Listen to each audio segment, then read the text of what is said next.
திமுக ஆட்சியினை கண்டித்து கந்தர்வக்கோட்டை பேருந்து நிலையம் முன்பு அதிமுக கட்சியினர் மனித சங்கிலி ஆர்ப்பாட்டத்தில் ஈடுபட்டனர். புதுக்கோட்டை மாவட்டம் கந்தர்வக்கோட்டை பேருந்து நிலையம் முன்பு கந்தர்வக்கோட்டை மற்றும் சுற்றுவட்டார பகுதியில் உள்ள அதிமுக கட்சியினர் தற்பொழுது நடக்கும் திமுக அரசின் ஆட்சியினை கண்டித்து முன்னாள் சட்டமன்ற உறுப்பினர் நார்த்தாமலை அறுமுகம், அதிமுக ஒன்றிய செயலாளர் கோமாபுரம் பாண்டியன், கந்தர்வக்கோட்டை ஒன்றிய பெருந்தலைவர் ரத்தினவேல் கார்த்திக் தலைமையில் 100க்கும் மேற்பட்ட அதிமுக கட்சி தொண்டர்கள் கரகோஷத்துடன் மனித சங்கிலி போராட்டத்தில் ஈடுபட்டனர்.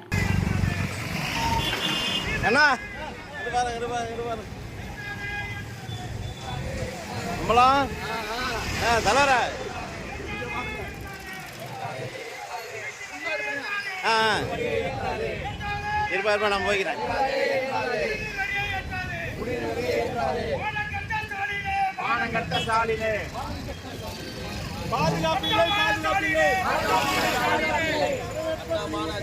அடிக்காதே அடிக்காதே மக்கள் அடிக்காதே அடிக்காதே அடிக்காதே மக்கள் அடிக்காதே